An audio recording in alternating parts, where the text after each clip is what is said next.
இதில் ஒருவர் ஈரேற்றம் பெற்றுவிட்டால், வெற்றி பெற்றுவிட்டால், அவர் மறுமையின் அடுத்த நிலைகள் எல்லாம் அவர்களுக்கு லேசானதாக எளிதானதாக ஆகிவிடும்.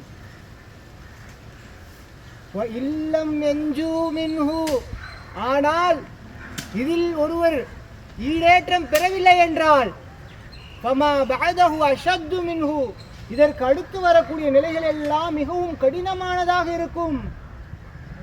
நபி ஸல்லல்லாஹு அலைஹி வஸல்லம் இந்த செய்தியை சொன்னது நபி ஸல்லல்லாஹு அலைஹி வஸல்லம் அல்லாஹ்வுடைய தூதருடைய தோழர்களுடைய காதில் விழுந்துச்சு. அவர்கள் இந்த செய்தியை உள்வாங்கினாங்க. எப்படி தெரியுமா அவர்கள் நடந்து கொண்டார்கள்? ஒவ்வொரு முறையும் கபிரிஸ்தான்களுக்கு மன்னரைகளுக்கு வந்து அவர்களை சந்திக்கும் பொழுது அவருடைய கண்களிலிருந்து கண்ணீர்கள் தாரை தாரையாக ஊற்றியது. நபி ஸல்லல்லாஹு அலைஹி வஸல்லம் இந்த செய்தியை சொன்னன. இதை கேட்டவர்கள், உள்வாங்கியவர்கள், கபூர்கள் அடக்க ஸ்தலத்திற்கு வந்த பிறகு அவருடைய கண்களிலிருந்து தண்ணீர் மட்டும்தான் ஊற்றும். அவர்களால் வேறு எந்த பேச்சுக்களில் ஈடுபட முடியாது. அவர்களால் அதை சிரிக்க முடியாது. அவர்களால் நலம் விசாரித்துக் கொள்ள முடியாது. ஆனால் இன்று நம்முடைய நிலை அசாதாரணமாக இருக்கிறோம். மன்னரைகளுக்கு அடியில் அடுக்கப்பட்டவர்களுக்கு என்ன நிலை ஏற்படுகிறது எல்லாம் நமக்கு தெரியும். நபி ஸல்லல்லாஹு அலைஹி வஸல்லம் சொல்றாங்க, ஒரு அடியார் கபருக்கு அடியில் அடக்கப்பட்ட பிறகு அவருடைய தோழர்கள் எல்லாம் அவர்களை விட்டு திரும்பி செல்லக்கூடிய நேரத்தில் நாம எல்லாம் நினைச்சிட்டோம் மௌத்தாயிட்டாங்க, வாழ்க்கை முடிஞ்சிருச்சு, அவங்க மரணம், அவங்களுக்கு இனிமே எதுவும் கிடையாதுன்னு. ஆனால் நபி ஸல்லல்லாஹு அலைஹி வஸல்லம் என்ன சொல்றாங்க? அந்த சகோதரர்கள் அவருடைய தோழர்களுடைய நடந்து செல்கிறார்களே, அவருடைய காலடி ஓசைகளை அன்னரில் இருக்கக்கூடியவர்கள் அடக்கம் செய்யப்பட்டவர்கள் கேட்கிறார்கள். அதற்கு பிறகு ஆத்தாஹு மலக்கான், 2 மலக்குகள் வருகிறார்கள். அவர்களுக்கு கேள்விகள் கேட்கப்படுகிறது. உன்னுடைய இறைவன் யார்? உன்னுடைய தூதர் யார்? உன்னுடைய மார்க்கம் என்ன? இங்குதான் ஆரம்பிக்குது வாழ்க்கையை. நம்ம என்ன நினைச்சிட்டோம்? முடிஞ்சு விட்டது, இவருடைய வாழ்க்கை முடிஞ்சு விட்டது நினைக்கிறோம். உலகத்தில் செஞ்சிருக்கக்கூடிய பயணம் அவர்களுக்கு முடிஞ்சிட்டு. அல்லாஹ் சொல்றான், இங்கதான் ஆரம்பிக்குது. நபியே சொல்லுங்க, குல் யதவஃபாக்கும் மலக்குல் மௌத்தில்லதி உக்கில பிக்கும், உங்களுக்காக நியமிக்கப்பட்டுள்ள மலக்குல் மௌத் உங்களுடைய உயிர்களை கைப்பற்றிய பிறகு, உங்களுடைய உயிரை கைப்பற்றிய பிறகு நீங்க எங்க போறீங்க? யதவஃபாக்கும் மலக்குல் மௌத்தில்லதி உக்கில பிக்கும் சும்மா இலைனா துர்ஜவுன், என்னிடம் நீங்கள் திரும்பி வருவீர்கள். ஞாபகம் இருக்கட்டும். நாம் எல்லாம் மறந்து விடுகிறோம், மறுமையை மறந்து விடுகிறோம். கபரில் அடக்கம் செய்யப்பட்டு அங்கு நடக்கக்கூடிய விஷயங்கள், ஏராளமான விஷயங்கள் நபி ஸல்லல்லாஹு அலைஹி வஸல்லம் அவர்கள் எச்சரித்திருக்கிறார்கள். அதை எல்லாம் நினைவுக்கு கொண்டு வரணும். இங்கே வரக்கூடிய நேரத்தில் நம்முடைய கடமையாக அதுவாக தான் இருக்க வேண்டும். இறந்தவர்களுக்கு எப்படி அடக்கம் செய்யப்பட்ட பிறகு துவா செய்கிறோமோ அதே போன்று நாமும் ஒரு நாள் இங்கே அடக்கப்படுவோமே, நாமும் இந்த மண்ணில் வைத்து புதைக்கப்படுவோமே. அப்போ மீதி நமக்கு இருக்கக்கூடிய நாட்கள் எவ்வளவு? இந்த உலகத்தில் இந்த நாட்களை எப்படி செலவு செய்ய போகிறோம் என்பதையெல்லாம் சிந்திப்பதற்கு ஒரு நேரமாக இதை நாம் அமைத்துக் கொள்ள வேண்டும். நீங்கள் மட்டும் புதைக்க மாட்டீர்கள் என்று நாமெல்லாம் புதைக்கிறதுக்கு பயந்துருவோம்னு சொல்லிட்டு நபி ஸல்லல்லாஹு அலைஹி வஸல்லம் என்ன செஞ்சாங்கன்னா, கபருடைய வேதனைகளை உங்களுக்கு கேட்காம நான் ஆக்கியிருக்கிறேன். மனிதர்களை தவிர அனைத்து உயிரினங்களும் கபருடைய வேதனைகளை கேட்கும். அனைத்து உயிரினும் செவியேற்கிறது, மனிதன் செவியேற்க முடியல. ஏன்? அல்லாஹ் ஸல்லல்லாஹு அலைஹி வஸல்லம் சொன்னாங்க, நீங்களாம் புதைக்கிறத விட்டுருவீங்க, பயந்து ஓடிடுவீங்க புதைக்காம, அப்படின்னு நான் பயப்படுறேன். அதனால உங்களுக்கு கேட்காம ஆக்கியிருக்கேன். புதைக்குழியில மண்ணறையில் செய்யப்படக்கூடிய வேதனைகள் ஹதீஸ்களை நாம பார்க்கிறோம். என்னென்ன வேதனைகள்?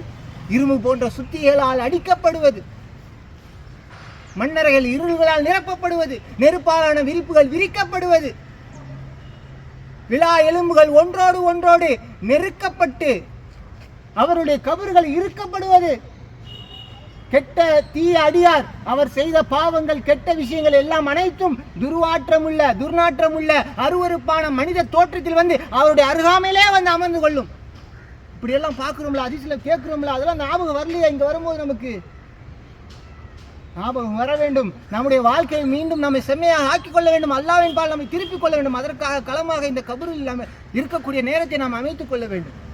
அல்லாஹ் திருமறை குர்ஆன்ல சொல்றான், இன்னஹு, நீங்கள் இந்த உலக வாழ்க்கையை நீங்கள் விரும்புகிறீர்களே, இன்னஹா உலா யுஹிப்பூனல் ஆஜிலத வ யதரூன வராஹும் யௌமன் ஸகீலா, இதற்கு பின்னால், இந்த உலகத்திற்கு பின்னால் இருக்கக்கூடிய கடுமையான ஒரு நாள் இருக்க, கியாமத் நாள், அதை நீங்கள் மறந்து விடுகிறீர்களப்பா.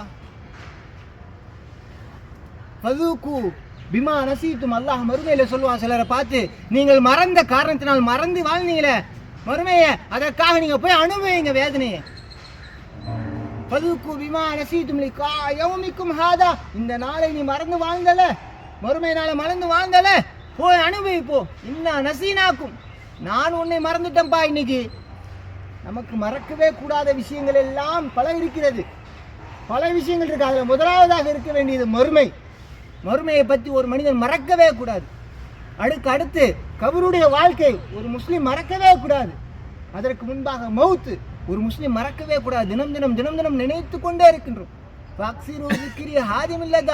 உலக இன்பங்களை எல்லாம் முறித்து போடுகின்ற அந்த மரணத்தை நீங்கள் அதிகமாக நினைவு கூறுங்கள் என்று நபி ஸல்லல்லாஹு அலைஹி வஸல்லம் அவர்கள் நமக்கு வலியுறுத்தி இருக்கிறார்கள், அறிவுறுத்தி இருக்கிறார்கள்.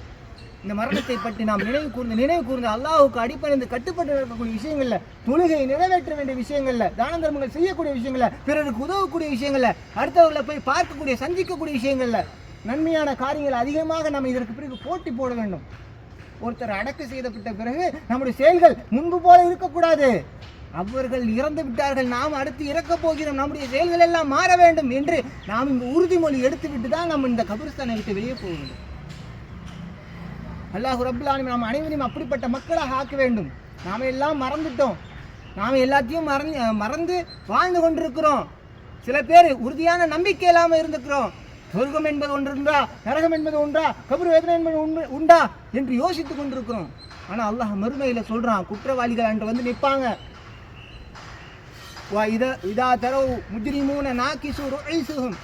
அந்த நாளில் குற்றவாளிகள் தன் இறைவன் முன்பு தலை குனிந்து நிற்பார்கள். அவர்கள் சொல்லுவாங்க, நாளைக்கு மறுமையில் அல்லாஹ் சொல்றான், ரப்பனா இறைவா அபுசர்னா ஓ சமீனா, நாங்கள் பார்த்துட்டோம் இறைவா, கேட்டுட்டோம் இறைவா. சொர்க்கம் நரகம் சொன்னாங்க, எல்லாம் நான் கேட்டேன் உலகத்தில், ஆனால் நம்மள உறுதியா அதன்படி அதற்காக நான் வாழலை. இப்போ நான் பார்த்துட்டேன் இறைவா, இப்போ நான் கேட்டுட்டேன். சொர்க்கத்துடைய வாசனையும் பார்க்க, சொர்க்கத்துடைய செய்திகளும் கேட்குறேன், நரகத்துடைய செய்திகளையும் கேட்குறேன். என்ன சொல்லுவோம் அதற்கு பிறகு? அபுசர்னா ஓ சமீனா வர்ஜினா, இறைவா என்னை திருப்பி அனுப்பி இறைவா. இப்போ அமல் சாலிகன், நல்ல அமல்களை நான் செஞ்சிடறேன் இறைவா, வேற எந்த காரியம் செய்யல, நல்ல அமல்களை மட்டும் செய்து வரேன். இன்னும் மூக்கின் உறுதியாக நம்பிக்கை கொண்டு நான் வாழ்ந்து வருகிறேன், என்னை திருப்பி அனுப்பு அப்படின்னு கேட்பான். மனிதன் கேட்பான், அல்லாஹ் திருப்பி அனுப்பிச்சிடுவானா? வாய்ப்பு கொடுத்துடுவானா? வாய்ப்பே கிடையாது. நாம் இப்போ வாழ்ந்து கொண்டிருக்கிறோம், இந்த மன்னரைக்கு திரும்பவும் நம்ம அடக்கம் செய்யப்படுவதற்கு நம்மை கொண்டு வருவார்களே, அது வரைக்கும் தான் நமக்கு வாய்ப்பு. அந்த வாய்ப்பை பயன்படுத்தி நல்ல அமல்களை அதிகமாக போட்டு செய்யக்கூடிய மக்களாக அல்லாஹ் ரப்பல் ஆலமீன் நாம் அனைவரும் அறிவு புரிய வேண்டும் என்று கூறி என்னுடைய உரையை நிறைவு செய்கிறேன். அனைத்து சகோதரர்களும் இறந்தவர்களுக்காக அவர்களுக்கு செய்யக்கூடிய பிரார்த்தனைகள் அதிகமாக தனிப்பட்ட முறையில் ஒருவரும் கபருடைய வேதனைகளிலிருந்து அவளை பாதுகாக்கப்பட வேண்டும் என்றும், கபர்கள் விசாலமாக்கப்பட வேண்டும் என்றும், கபர்களில் அல்லாஹ் வெளிச்சத்தை கொடுக்க வேண்டும் என்று அவர்களுக்காக துவா செய்வதற்காக கலையும்படி அன்போடு கேட்டுக்கொள்கிறேன். வாஹிர் தவானா அல்ஹம்துலில்லாஹி ரப்பில் ஆலமீன். அஸ்ஸலாமு அலைக்கும் வரஹ்மத்துல்லாஹி வபரகாத்துஹு.